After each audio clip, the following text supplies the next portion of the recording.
สวัสดีค่ะตัวได้จักรยานคักกะลีว่ะค่อยสิไปโรงเรียนเด้อมื้ออื่นเด้อมื้ออื่นได้บอกป้าลุงทารับสมเบิ่งเนาะ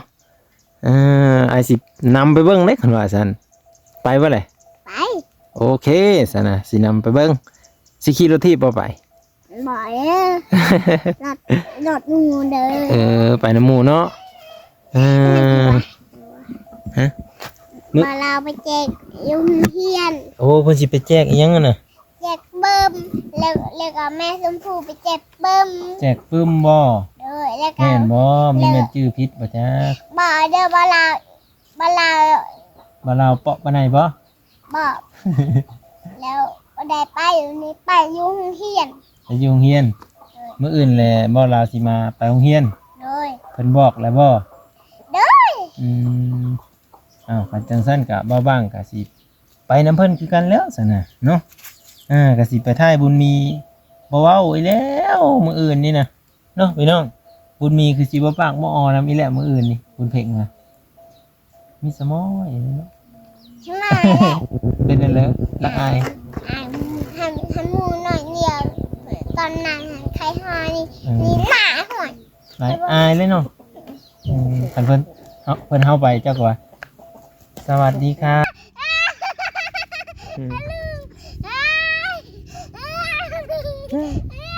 เห็นบอกเป็นนนนี่เขาขี่รถนะเห็นบอกเจ้าขี่รถระวังเย็บตีนนะค่อยขี่แบบ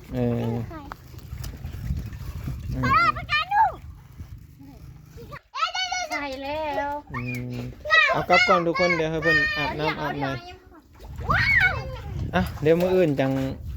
พอกันไหมเนาะมื้ออื่นพอกันไหมเพิ่นไปโรงงานโรงเรียนมื้อนี้ลำลาไว้ซำนี้เด้อพี่น้องขอบุญ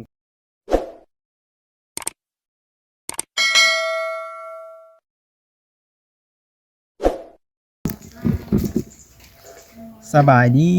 สวัสดีพ่อแม่พี่น้อง FC ของน้องบุญเพ็งเนาะหลานน้อยบุญเพ็งบุญมีมื้อนี้ก็สิเฮามาหาเพิ่นอีกพ่อแม่พี่น้องก็เนื่องจากว่าอากาศมันก็อบอ้าวแน่เนาะก็ต้องมาเยี่ยมยามถามข่าวกันว่าเป็นจังได๋แน่บุญเพ็งเพิ่นสิไปไสมื้ออื่นเนาะมื้ออื่นนี่เป็นมื้อวันจันทร์เฮาสิมาสอบถามเพิ่นนำกันทุกคนว่าเพิ่นสิไปทางใดเนาะไปเป็นจังได๋ก็มาหาบุญเพ็งนำกันไปพี่น้องเนาะและให้บุญเพ็งเว้าสู่ฟังว่าเพิ่นสิไปไสมื้ออื่นนี่ว่าสิเฮ็ดอีหยังนะได้ยินเพิ่นเว้าแจ้วๆอยู่ดอกมาสวัสดีค่ะสวัสดีค่ะตัวได้จักรยานคักกะลีว่ะค่อยสิไปโรงเรียนเด้อมื้ออื่นเด้อมื้ออื่นได้บอกป้าลุงทารับสมเบิ่งเนาะไอสินำไปเบิ่งเด้คันว่าซั่นไปบ่เลยไปโอเคซั่นน่ะสินำไปเบิ่งสิขี่รถถีบบ่ไปบ่เด้อรถหมู่เด้อไปนำหมู่เนาะมาเราไปแจกโรงเรียนโอ้เพิ่นสิไปแจกอีหยังน่ะแจกเบิ่มแล้วก็แม่ชมพู่ไปแจกเบิ่มแจกปึ้มบ่แล้วก็แม่นบ่มีแม่นชื่อผิดบ่จ๊ะบ่เด้อบ่ลาวเปาะบ่ไหนบ่บ่แล้วบ่ได้ไปอยู่นี่ไปอยู่โรงเรียนไปอยู่โรงเรียนมื้ออื่นแหละบ่ลาวสิมาไปโรงเรียนเพิ่นบอกแล้วบ่คันจังซั่นก็บ่บ้างก็สิไปนำเพิ่นคือกันแล้วซั่นน่ะเนาะก็สิไปถ่ายบุญมีบ่เว้าอีแล้วมื้ออื่นนี่น่ะเนาะพี่น้องบุญมีคือสิบ่ปากบ่ออนำอีแล้วมื้ออื่นนี่บุญเพ็งน่ะมีสมอยเนาะใช่ไหมเป็นนั่นแหละละอายหันหมูหน่อยเดียวตอนนั้นใครหานี่หมาห่วยหลายอายเลยเนาะคันเพิ่นเฮาไปเจ้าก็ว่าสวัสดีค่ะลองสวัสดีเบาลาวเด้อเบาลาวมาเด้อสบายดีสวัสดี FC เจ้ามีแต่คนไทยเด้อเบิ่งนำซองนี่เพิ่นว่าอยากเห็นบุญเพ็งไปโรงเรียนพาไปเบิ่งเด้อบุญเพ็งเรียนหนังสือฮอดไสแล้วเนาะมื้อนี้ถ้าเขาแล้วจากถ่ายคลิปเจ้านี่สิเข้าไปในเมืองแล้วสิแชทหาเพิ่นถ้าว่าห้านเขาบ่ปิดสิแชทหาเพิ่นเพิ่นว่าอยากซื้อตุ้งขอไก่ขอไข่ให้เจ้าค่ะ สิเข้าไปเบิ่งห้านก่อนถ้าว่าห้านเขามันปิดแต่ก็คือบ่มี ค่อยอยากได้แบบอันนั้นแม่ชมพู่ให้ฮัน ปึ้มฮะ โดยแบบมือวานเด้ ระหว่างเป็นปึ้มกับเป็นโต๊ะเด้ไอ้ไปเห็นมันเป็นโต๊ะพอดีนั่งลงแป้นแล้วก็เอาปึ้มเขียนไปนะฮะมันสิมีกอไก่ฮอดฮอเฮือนแล้วก็เลข1ฮอดเลข10ภาษาอังกฤษก็แต่ A ฮอด Z ว้า มันอยากได้แบบนั้น อันนั้นหันมันขาดวาน กันไว้นะมีแล้วบ่แบบนั้นน่ะฮะมี อ แล้ว ยากได้แบบนั้น อยากได้เป็นปึ้ม โดย อยากได้เป็นปึ้มไอ้ว่าเป็นปึ้มให้ขาดไหว อยากได้เลยปึ้ม ถ้าเป็นโต๊ะนี่เจ้ามาเฮือนเจ้าก็สามารถเขียนอยู่เฮือนได้เจ้าไปโรงเรียนเจ้าก็ถือเอาแต่ปึ้มเขียนไปบัดในครูบัดมาฮอดเฮือนเจ้าก็เอาตัวในครูให้เขียนน่ะมาแอบเขียนอยู่เฮือนจังซั่นก่อไก่ฮอดเฮือนตัวก็ง่ายไอ้ไปเห็นแล้วมื้อนี้ฮะไอ้ไปเห็นของไอ้สายฟ้าคักตัวก็ง่ายบนเพียงนั่งอยู่นั่งอยู่แป้นนี่นั่งเขียนเลย แต่ว่าหัวาราคาเท่าไรแหละอยู่เมืองสนนี่มันสิมีบ่ตัวนี้บ่บางก็ต้องสิเข้าไปเบิ่ง หันเขียนเป็นบ้างจ้าหันเขียนไม่ยัง เท่าไร แม่คอยฮะเคยไปโรงเรียนเนี่ยอาจารย์หาย จะแม่อาจารย์สิให้เป็นเพลงแล้วเนาะ อาจารย์หายแม่คอย เจ้าก็บอกว่าไผเขียนก็คือเพิ่นถามบุญเพลงไผเขียน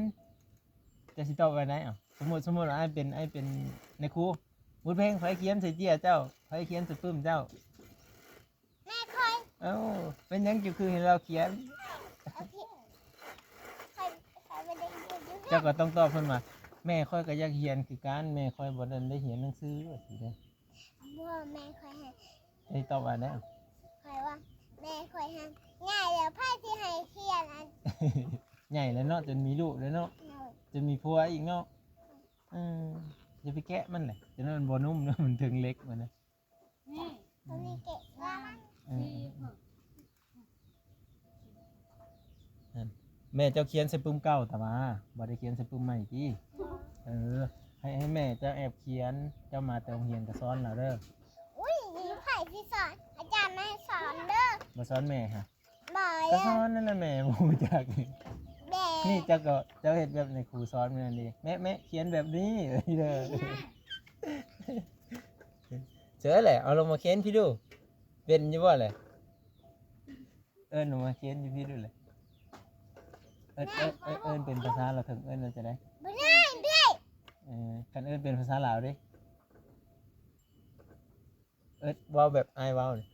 เว้าเป็นบ่ เป็น มาพี่แม่ มาพี่แม่ เว้าเป็นภาษาลาวถึงดิ พี่ดูไม่ได้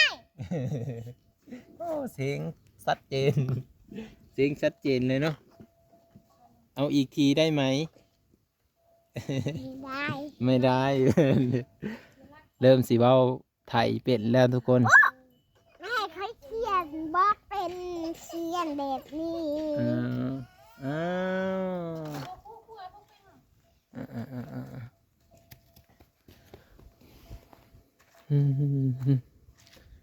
สลอย FC คอมเมนต์ว่ารถเจ้านี้เห็นหลายเธอก็มีแต่ตาฝนกับตาแดด จะเสียไปไว้ซะบัดนี้ย้ายให้เพิ่นน่ะติย้ายเอาเข้าไหนได้บ่ แม่เคยเขียนเป็นเด้อมาลูก เป็นบ่ เขียนเป็นเด้อ ใส่เบิ่งบ๊ายบายอย่าให้เด้อคนเก่งเด้อใส่ยังอันนี้ ตะลิง อ่านว่าโตยังอันนี้ฮะ เขาเขียนบ้าน โตอันนั้นบ่คน7-8 เซาะตะกี้เพิ่นบ่นี่ว่าจังได๋ เลย เบิ่งไอ้เบิ่งแน่ แม่เขาเขียน ถ้าสิว่าโตคอมหรือว่าโตทํมันก็บ่แม่นแหละ ลูกแม่เคยเขียนตะกี้แบบนี้ อืม แล้วก็มันเขียน เบิ่งให้แม่เจ้าสวัสดี FC แน่ สวัสดีค่ะ อันนั้นเด้ทางหลังอันนี้อ่ะตนี่ พี่ยายาเอาหลับละยายา ตามมุ่นใช่ไหมเนาะเอาย้ายเข้าไปทางไหนเด้อสไลเดอร์เอาเฮอบุญเพลงอุ้มน้องก่อนก็ได้ได้บ่ เดี๋ยวจะมาย้ายรถถีบเข้าไปไว้ทางข้างในเนาะเนี่ยมันตากฝนมาใช้บ้างเนี่ยโอ้เก่งหลายเก่งหลายพ่อเจ้ามาตั้งแต่อันหาอยู่หากินนี่เห็นบุญเพ่งเอาน้องนี่ก็ดีใจแล้วนี่ฮะคุณโอ้เอาสิจับให้นี่น้องบ่ตกบ่แหละเฮ็ดจะสิให้น้องปีนทางล่างกันทางหน้าบ่ ร้องเฮ็ดอึ๊บโอ้เอ้ยกับน้องนี่เอ้าจับน้องดีๆเด้ออย่ามันตกเอาลงแล้วสิตกเอาลง บ่ต้อง ตกนะบ่ตีนั่งดีๆดินั่งเที่ยงๆติ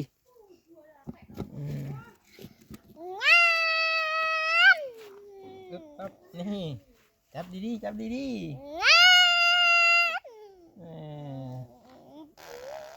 หักเอ้ยมันมี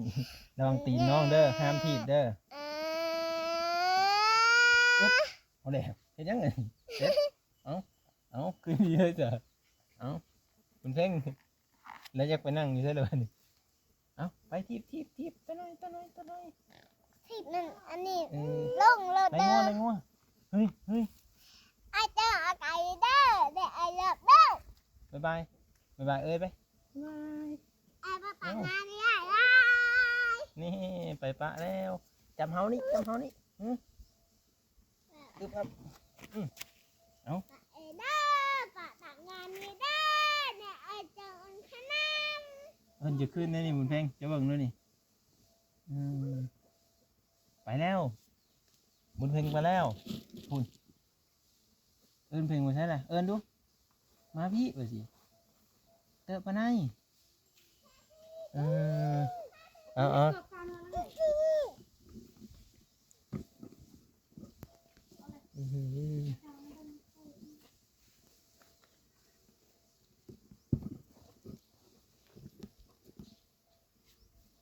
แน่ลิ้นผู้เดียวแล้วบัดนี้เอาเดี๋ยวจะนายไปเบิ่ง200เพิ่นสิย้ายรถเข้าไปเพิ่นสิเอาไว้บอนเลยแหละทุกคนใครแน่เนาะรถถีบเขาบ่ลักเนาะ200ถ้าเป็นรถจักรจอดไว้แบบซั่นนี่บ่ได้อยู่ได้ฮะโทมาแล้วนี่สาลาล่ะ เบิ่งเด้อนั่นรถถีบลมทับน้องเด้อ4,000 5,000 7,000 6,000เอ๊ะ บ้านนี่เท่าไหร่ มาพี่ เอาไปกิน จิโฮ เป็นชื่อแล้ว อันทาอันนี้หันตั้งแต่เช้านี่ผุนบ่มีอ้อเนาะติดดนทนทานเขาเป็นมันเนาะกบพออยู่ใช่วันเสาร์ก็พอ มีแม่นนะอยู่ในกระตารถนี่ ไม่งั้นมันจะมี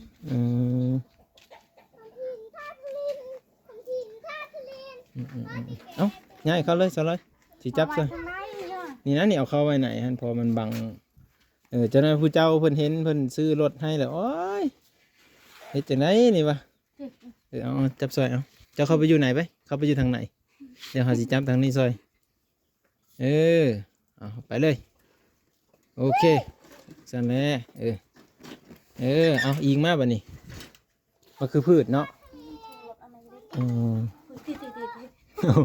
เอาสลอยให้สลอยเพิ่นเมียนรถเอาอยู่ไปอีกได้บ่จังหน่อยหนึงเอาได้ครับมานี่เอาคำบ่ได้เลยเฮ้ยเดี๋ยวพอไปให้แม่จะเห็นนะก่อนคุณเพ่งมาเอาน้องเลยตายกักอันนี้เงี้ยจะเลยพอแล้ววะเนี่ยเอา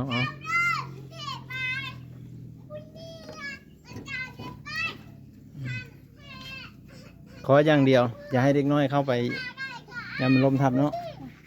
เอาเลยพอกินหนึ่งนี่ ยังน้ำพังก็ได้เหรอ สุเจ้านึ่งข้าวนึ่งน้ำหรือเปล่านี่ นั่งแล้ว โอ้ไม่เป็นไรโอ้ว่าสิมาทันเจ้านึ่งข้าวกับบ่ทันเนาะ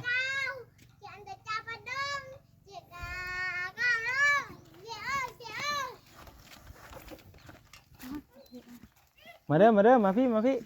เฮ้ยมาพี่ไปขี่รถเอาเอ้ยไปมาพี่ฮะมาน้ำเบามาย่างมาพี่มาเอ้ยที่สั้นแหละเอ้ยล้มแล้วเบิ่งในตีนมันกับแปะแล้วฮะสูบมือเลยให้ไปให้เกิ้งได้ไปสูบให้โอ้เราแบะเอาเลยสามีไอ้เกิ้งเราแข็งแห้งเจ้าก็เคยบ่ขี่รถถีบเคยถีบแม่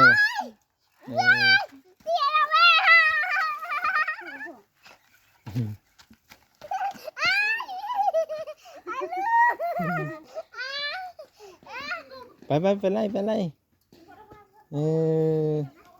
อันนี้ดิแล่นอย่าไปใกล้รถเด้อยันทอขวัญดาดเด้อเอาแล่นเลย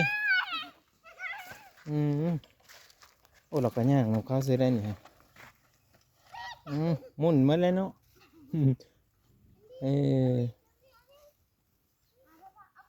บุญเพ่งเบิ้งน้องเจ้าย่างตั้งแต่พี่ฮอดพุ่นบ่ได้ล้มเลยเด้อฮะเสร็จเราหูจักเดี๋ยวเราย้อนเหยียบน้ำเราก็ดึงโอ้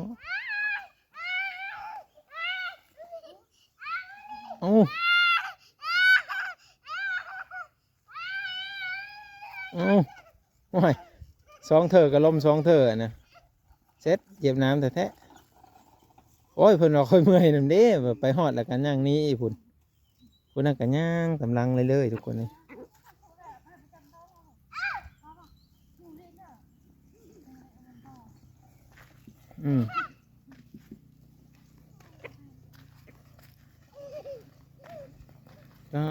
ตัวบุญมีกันย่างเลยอยู่เนาะบุญมีเนาะเกือบกับบ่ใส่เนาะเอาคอยย่างเด้อ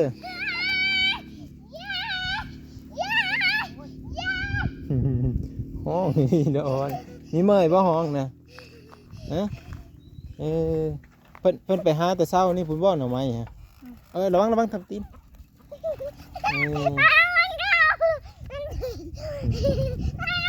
มีเมื่อยบ่มันเพลง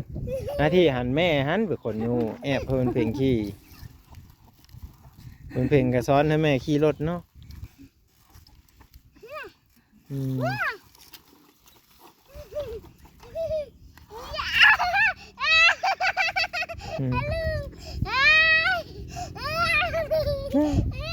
เห็นบอกเป็นนนนี่เขาขี่รถนะ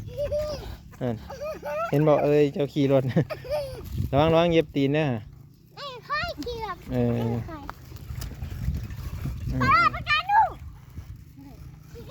บอกเป็นเพลง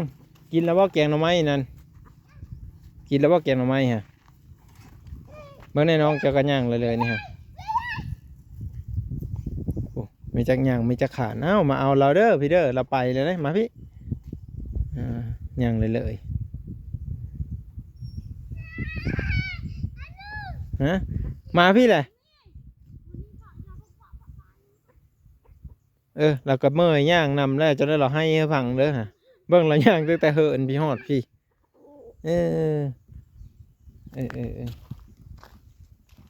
ก็คือโพสเราหันไปนั่นแล้วไปหาหน่อไม้อีกเนาะ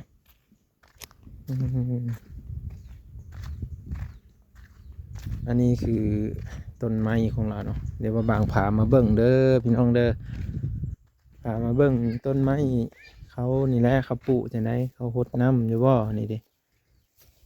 กะหัวขานี่กันไม่สิ้นแหละถ้าหดน้ำมันนะทุกคนมันต้องแตะแล้วก็ใหญ่เนาะ เพิ่นว่าสิเฮ็ดหัวปลูกผักบัวผักอันนั้นกะมาทันได้เฮ็ดซ้ำทุกคนเลย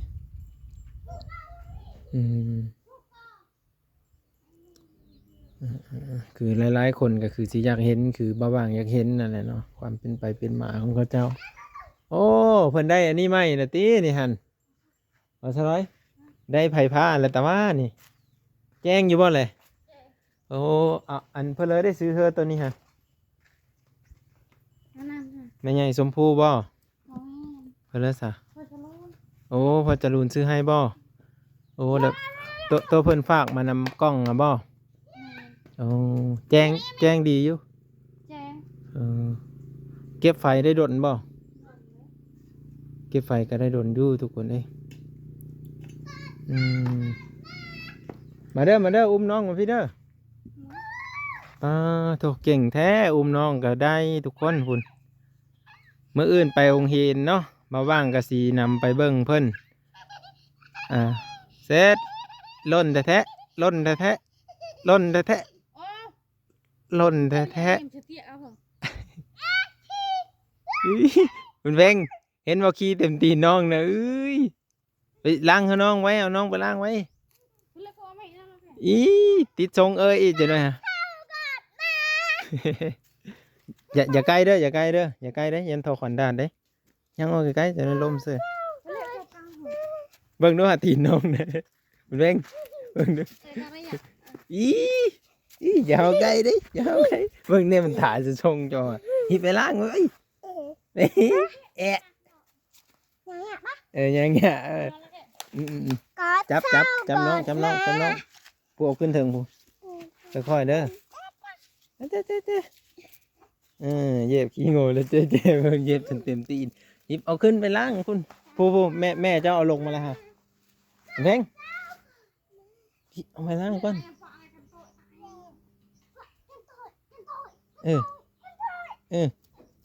ระวังน้องล้มค่อยอู้บุนี่ปงลงเลยปงลงก่อนปงลงโอเคว่ะ นี่จะจูงเราก็ได้นี่จูงแบบเบานี่ไปผู้จูงขึ้นเทิงผู้ไปล้างตีนกันโอ้ตายคักเลยสิอึ๊บ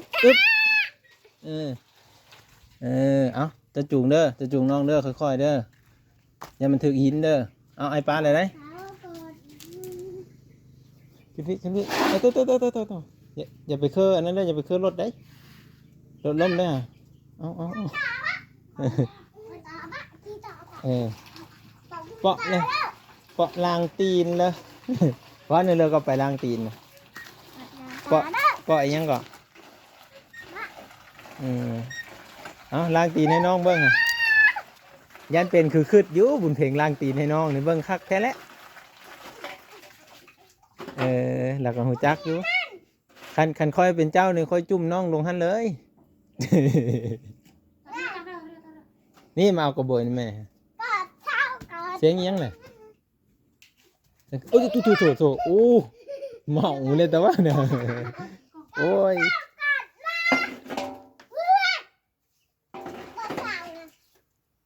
เฮ็ดแล้วยังเลยเด้อบาดไปล้างไว้ไปล้างตีนก่อนไปล้างตีนก่อนเด้อมาพี่ตีมาพี่ไปหาบุญเพลงไว้ไปหาบุญเพลงเด้อไปหาบุญเพลงไปยังพี่บุญเพลงเราย่านน้ำนี่นี่นั่นเสร็จมานี่หลักลี่แล้วบุญเพลงหลักลี่แล้วลายโพดเอาไปแพงยามันเป็นไงให้สูบน้ำก็เพิ่นอยากให้สูบน้ำหลายๆเนาะแต่สิอาบน้ำให้เราเลยบ่สูบกันไปสูบแม่ไปสูบเอ้ยหันสูบไม่ได้หันไปเลยเด้อบัดนี้เฮ็ดอึ๊บจะอึ๊บปั๊บมาพี่เป็นบ่สูบอ่ะนี่ขึ้นงอยนี่คุณเพ่งขึ้นงอยนี่นะเอาขึ้นงอยนี่เบิ้งเอาตั้งไหมโอ้หักเลยเนาะได้ป่ะนี่เอาสูบไหมซ้ำนี้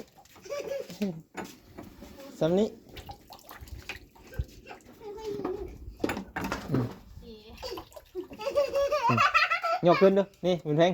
ยกขึ้นสุดแฮนเดี๋ยวออนไลน์เติมเก่งหลาย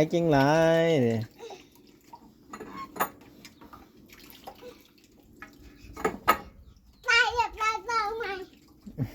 เป็นเลยเมื่อยแล้วบ่สูบ3-4เธอน้องฮะเด้ให้แม่ซ้อนนะให้แม่ซ้อนเด็กเห็นป่ะแบบนั้นเด้อเห็ดแบบเจลอยเพิ่นเห็ดนะเอาเอิ้นหน่อยเลยเจลอยก็ได้ดีกับไม่ได้พิษเพื่อแต่ว่าเจกันนะเนาะคุณเพ่งได้รับเจเพิ่นตั้งเมื่อยครับตั้งเป็นเนาะคันเอิ้นเจละเมื่อยเนาะ คันเอิ้นแม่เพิ่งแม่บุญเพ็งเพิ่นไม่ให้ได้เพิ่นโอ้เพิ่นแฮงได้คันเอิ้นแม่บุญเพ็งระวังลูกเจ้าฮะเซ็ตเคาะโหลูกแท้ๆเอ้าโอ้โหเพิ่นหันมาเสื้อน้ำเลยนี่เฮ้ยตามแผนเฮ้ยเพิ่นจะอาบน้ำได้ตอนนี้เฮ้ย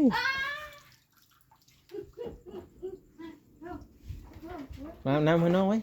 คนเก่งมามีอาบบ่เห็นเพื่อนเลยอีกให้ดูอีแหละโอ้ยใจเย็นๆตีแม่กันเลยเป็นเจ๊ก็ต้องใจเย็นๆเจ๊นะต้องแบบใจเย็นนะไม่ต้องใจร้อนอย่าชื่อไปใจร้อนกับลูกกับเต้าโน่นเพียงเนาะมันตีคอย มันตีก้นบ่โอ้ยดูตีสำนันกับสิเจ็บบ่นั่นแหละเจ๊เลยเจ๊เลยเฮ็ดเพื่อกระเจ็บเฮ็ดเพื่อกระเมื่อยนี่คือเสียไปเลยเนาะเสียพ่อใหญ่กังเสียเพิ่นไปหาอยู่หากินเนาะเจ๊เสียกับบ่ให้แต่ว่าหยอกซื่อเนาะเอาเศร้าหรือว่าเขียนอันใส่ซอยที่มันลายๆฮะเอาที่มันเป็นหย่อยเด้คว้าไว้ให้ลูกตัวนี้คือภูมิใจแล้วเนาะได้เขียนใส่ซอยงามๆมาจากประเทศนอกใส่ตังหูสวยๆเนาะบุญเพ่งนี่เลยไปโรงเรียนที่มืออื่นพ่อกันอยู่โรงเรียนเด้อมืออื่นเด้อทั้งโมงอะไรสิไปฮะ8 โมงไปจะไปแต่เด้อ9 โมง9 โมงเขาสิเลิกแล้ว8 โมงครึ่งหรือว่า8 โมงสำนั่นแหละเด็กน้อยไปโรงเรียนคือเอาเด้อปุ่มเด้อใส่สิ้นฮะสิ้นงามๆมาดิไม่ไงซื้อให้วันนี้ใช่ไหมทำมานุ่งไงให้น้องให้ค่อยนุ่งก็ได้เอามาพี่ค่อยสีนุ่งเจ้าเป็นอาจารย์บ่เจ้าเนาะเขาสีนุ่งสิ้นดอกมันเนี่ยอะไรอาจารย์ไปสอนมันถึงนี่เจ้าสอนมาแล้วก็ไก่ขอไข่ไปสิบ่เนาะมันเพ่งคือใช่เนาะคือว่ามันเพ่งไปเป็นอาจารย์สอนบุญเพ่ง1 วันโอ้ยสอนตัวเองยังไม่ได้เลยสิไปสอนหมู่เฮ็ดเลยละบัดพอดีแล้วนักเห็นสิโหควันแล้วอ้าวสอนยังได้ฮะเพิ่นเห็นบ่าวนงบ่น่ะสิไสเนี่ยไปแล้วบ่แม่นบ่แม่นคนคือกันบ่จักบ่คือนะก็เห็นน้อยดิเราคนเห็น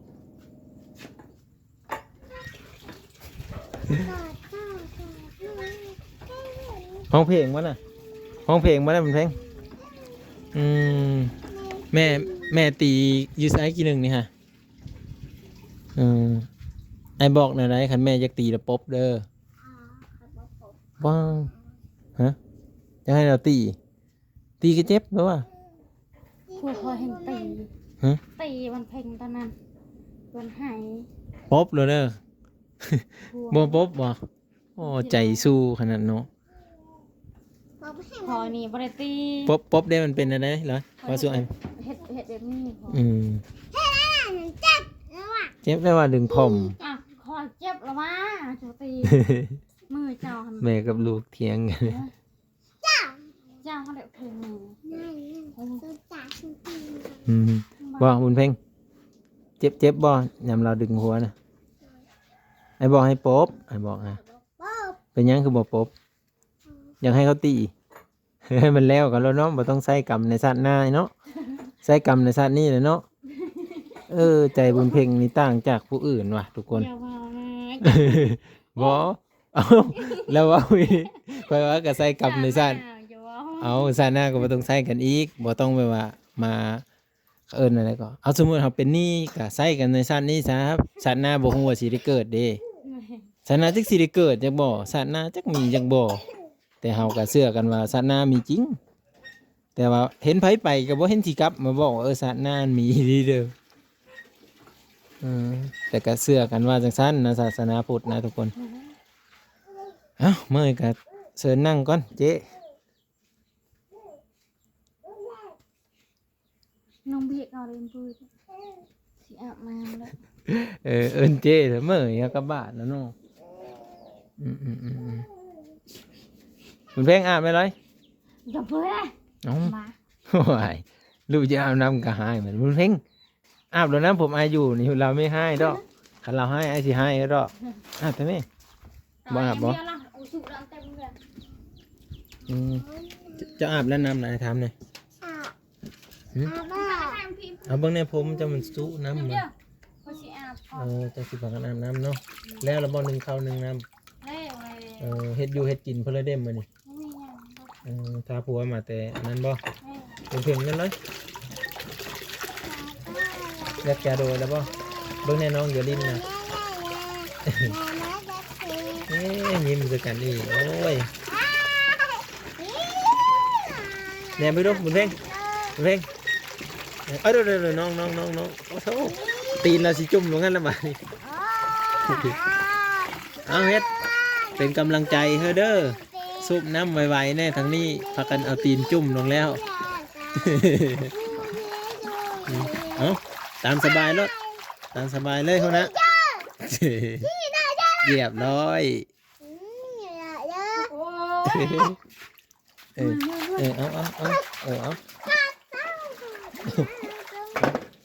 ้ เอาป้อนลงเลยเอาป้อนเอาอีกแล้วโอ้ได้เรื่องงอบนเพลงนี่ครับ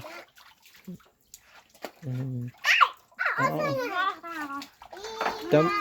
จะมีอาบเพิ่นก่อนบ่นี่ตีนเพิ่นน่ะ อาบแล้ว บ๊ายบายบ๊ายบายเด้อจะพากันอาบน้ำเสียได้อายกลับก่อนเด้อบัดนี้บ๊ายบายบนเพลงสวัสดีค่ะสวัสดีค ส รับ วัสดีค่ะ นั่นม่วนอีกลินน้ สวัสดีค่ะสวัสดีค่ะ ำสิอาบน้ำแล้วบัดนี้ไอ้ายเมยแล้วเนาะสิอาบน้ำแล้วเนาะฮะมีมัดไว้ผมนะบนเพลง เฮ้ยเอาก็กันเดี๋ยวจะได้เจาะเรา มัดไว้จังสั้นแล้วก็อาบเลยหรือว่ายันผมเปียกบ่อาบหมดหัวเลยเนาะ บ๊อบ บ่ใส่แชมพูบ่ ใส่แล้ว เอากลับก่อนทุกคนเดี๋ยวให้เพิ่นอาบน้ำอาบในเดี๋ยวมื้ออื่นจัง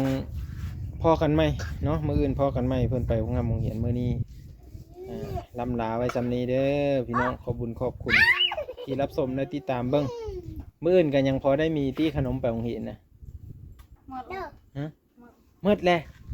จะน้อยเบานงมาเพราะหน่อยนึงอีหมดหรือไม่หมดเลย หมดแล้ว บุญเพ่ง จะเห็นน้องแบบมา บุญเพ่งมื้ออื่นนี้สิได้ขนมไปกินโรงเรียนอยู่บ่หรือจังได๋หรือเอาเงินเอาขนมเนาะเอาพอกันอยู่โรงเรียนซั่นน่ะเดี๋ยวบ้างๆก็สิไปถ่ายเพิ่นในตอนเช้าเพิ่นไปแต่พี่เด็กบ่ประมาณจักโมง 7 โมง 8 โมง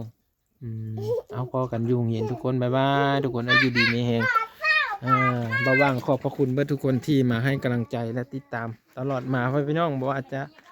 เบิ่งโฆษณาแล้วก็แสดงความคิดเห็นมาในทุกคอมเมนต์เนาะเดี๋ยวว่างๆก็สิไปบอกพี่สาวเพิ่นเนาะว่าปึ้มมันเป็นจังซี่เป็นจังซี่อันนั้นมันมีบ่อยู่ในตลาดเนาะถ้าว่ามันมีก็จึงบอกเพิ่นเนาะว่าราคมราคามซ้ำนี้ก็ว่างๆก็บ่เคยรับเงินจากไผเด้อพ่อแม่พี่น้องที่ว่าซื้อปึ้มมาให้น้องเพิ่นนะบ่เคยรับเลยเนาะครั้งนี้เป็นครั้งแรกกะบ่ว่างกะเห็นเพิ่นเว้าจังซั่นกะอยากรับแน่บ่อยากรับแน่ในใจก็อยากรับในใจหนึงก็บ่อยากรับก็คือเห็นเพิ่นว่าอยากเพิ่นตั้งใจแล้วนะว่าอยากซื้อมาให้น้องบุญเพ็งเห็นเพิ่นทักหาว่าอยากซื้อมาให้น้องบุญเพ็งเนาะบ่ว่างก็ดีใจนำเด้อพี่สาวเด้อก็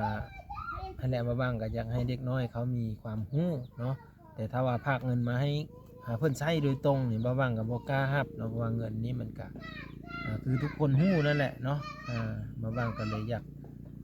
ตัดตัวนี้ออกไปเนาะถ้าเป็นไปได้ก็ยังให้พี่น้องเบิ่งโฆษณาให้บ่บ้างเป็นกำลังใจให้เนาะแต่ถ้าว่าเด็กน้อยกำลังเรียนกำลังศึกษาห้ามเรียนอยากซัพพอร์ตในการทำเรียนของเขาบ่บ้าง